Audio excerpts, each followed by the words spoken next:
Hello everyone, this is a little tour of my office and studio space that I've created in the spare room of my house. The room itself is only small, but I've managed to fit all my equipment in here. It's a little cluttered, but it's functional and it works for me.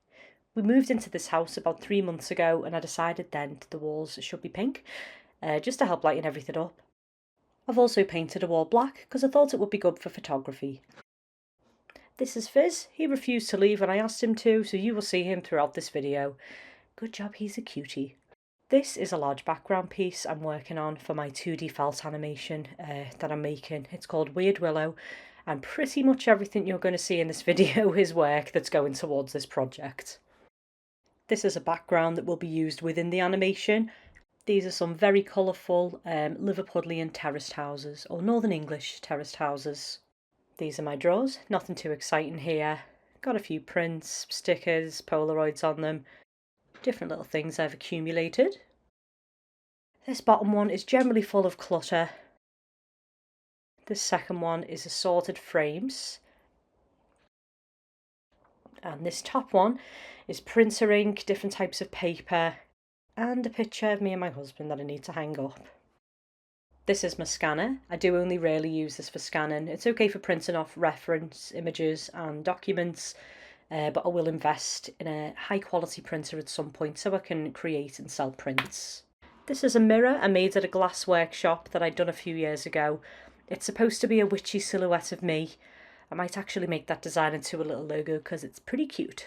This is where I sit for my 9-to-5 job. This office changes about a lot depending on what I need it for. Here's a not so good animation skip cycle I made the other week. She's getting there, and she's a bit jerky, but I am brand new to animating. Practice makes perfect. This is some Dragon Frame software. Dragon Frame's a stop motion software I'll be using to make my animation. This all links up with my laptop. You move an object, take a frame, and repeat that over and over.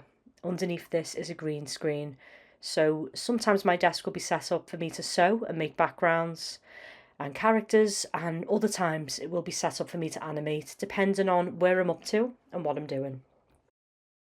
This desk at the moment is being used to make a background. This is a bedroom I'm making out of felt. I have a rig set up here so I can attach a phone or a camera depending on what I'm doing, and this allows me to make videos like this. This is a clip of a sped up video I'll be using in the future, just showing me working on my backgrounds. The rig's nice and steady, and the room has pretty good natural light for this sort of making and progress video.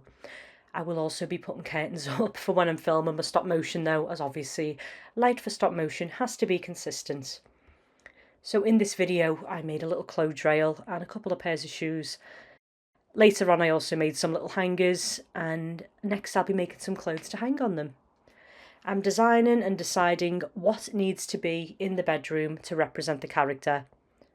If the angles work as paper, it will look good as felt. I mapped out this dressing table in paper and I'm happy with the final result in felt. I think this looks really cute. I've made little plants, picture frames and other bits and bobs to go around the bedroom. I have to decide where they will be placed in the room before I create them, just so I can make sure that I'm creating them at the right angle. This is a sketchbook I'm keeping with all my research and references in for my animation, and here's a little self-portrait of me. This is a very rough book cover design. This is a piece of art I made with some oil paints. It's not really blended or very well executed, but you gotta start somewhere. I made this one a few years ago to go on the invite for my wedding. It's a portrait of me and Damien. This is my paint board. I saw this idea on Pinterest. It's just an old corkboard with some hooked push pins. This is a limited edition print of a short film that I got to see called Mushka. This is signed by Disney legend Andreas Deja, who I got to meet at CTN last year in November. This is a cool print that I got from an artist from when I went to CTN the first time in 2017. This is a wood heart that I painted for Damien, but she's ended up in here and I've ended up fixing her about a bit. This is a signed postcard from the amazing Jim McKenzie, who I also got to meet last year. He gave me lots of advice for how to be a full-time artist, how to animate my 2D felt animation, and more. He was so kind, and I'm still buzzing that I got to meet him because I am a big fan. This is a local artist's work, a girl that I know called Becky. I just think her artwork's absolutely amazing. This here is a gift from Damien. It's an original drawing of Robert Smith from The Cure. This is another one from CTN 2017 of raccoons and a human at a tea party. I've searched this image on Google and I can't find the artist, but I love it and I love the composition. An original screen print from my friend Rhiannon. I have loads of her work and I just think she's amazing. Random little print off Pinterest. This fan is from the Terracotta Warriors exhibition. These 3 prints were made by the incredible Tina Naroki. I might have said her name wrong. Her surname is Polish. I got to meet her last November and she's famous for animating and designing the Cuphead games. She is an incredible and inspiring woman. Got this one off one of my best friends for my birthday. Thanks, Steph. Got some nice plants here just to try and obviously make the space quite nice to work in, spend time in.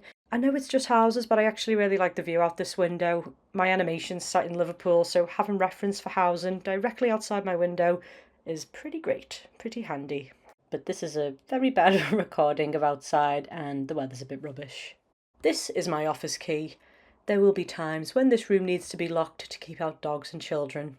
I thought I'd show you my chair because I love it. Pink is never ever a colour I would have chosen, but I don't know, something cool about this. And the watermelon cushion looks pretty cute on there too. Watermelon cushion, sorry. This is very cramped and cluttered and I could do with another set of shelves really, but I'll make do. Here's a few copies of one of my children's books, Violet the Ghost Kitty, available on Amazon and on my website. I've got paints, paper, post supplies, sticky notes, animation paper. This is some oil that you use for oil painting. I've got 3 little ring lights that I will be using for my animation. Here are some South Park sewings that I'll be changing into Christmas tree decorations of Timmy and Kyle. This is something amazing that I've only ever found or came across once. It's off a Christmas stall in Berlin and it's a handmade glass ink pen. You dip the nib into ink and the way the glass is designed, it holds the ink in place and it creates a really consistent line on the page. It's actually amazing. And it possibly predates other types of pens. Under my desk, nothing too exciting, just literally storage for my felt, and in one of the boxes is some felt Christmas decorations that I've made. My Bloody Valentine poster. And you know what? I think that's pretty much it. I've crammed a lot of stuff in here for such a small space. And I mean, it's quite versatile. It's always getting changed up. You know, 1 minute the desk is for my 9-to-5 job. Next minute it's got my laptop on and my drawing tablet. The other desk is either sewing and making or, you know, it's animating with a green screen behind it. A lot of the things that I have in here I've accumulated over the years. I don't have a large budget for my art projects. I generally try to create with what I have or with things that are cheaper, such as felt. There are exceptions to this because you need to have things like laptops, cameras, software, but generally speaking, these are things that you do only buy once. And here's my office of an evening. I just thought I'd include this because I think it looks really nice and cosy, nice relaxing place to get work done. Thank you for watching my little art studio tour. If you enjoyed watching this video, like it, share it, help me out. If you don't already follow me, give us a follow. I've got loads more things to come, lots of projects unfolding. And yeah, I'm excited where things are headed. Goodbye now.